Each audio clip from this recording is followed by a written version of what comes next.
Hanuman cinema 2024లో ఓ సంచలనం. కానీ ఆ సంచలనం ఆ సినిమా నిర్మాతకు, దర్శకుడికి కూడా అదే ఏడాదిలో ఆనందాన్ని మిగల్చడం లేదు. హనుమాన్ ఇచ్చిన లాభాలను డబుల్ స్మార్ట్ సినిమా పట్టుకుపోయింది నిర్మాతకు. హనుమాన్ ఇచ్చిన క్రేజ్తో ప్లాన్ చేసుకున్న 2 ప్రాజెక్టులు క్యాన్సిల్ అయ్యాయి దర్శకుడు ప్రశాంత్ వర్మకు. హనుమాన్ తరువాత ప్రశాంత్ వర్మ ప్లాన్ చేసుకున్న రణబీర్ కపూర్ ప్రాజెక్ట్ ఆరంభంలోనే ఆగిపోయింది. సరే, ఆ తరువాత ప్లాన్ చేసిన నందమూరి మోక్షజ్ఞ ప్రాజెక్టు కూడా ఆదిలోనే ఆగిపోయింది.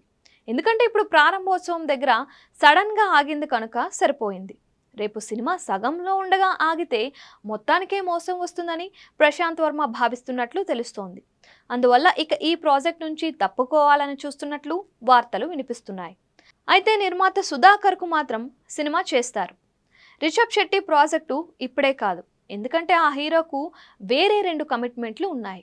అందువల్ల ఇప్పుడు తన సూపర్విజన్లో తయారయ్యేవి డివివి దానయ్య కుమారుడు కళ్యాణ్ సినిమా మీద దృష్టి పెడతారేమో. మొత్తం మీద హనుమాన్ విజయం నిర్మాత, దర్శకులకు 2024లో అయితే ఆనందాన్ని ఇవ్వలేదు.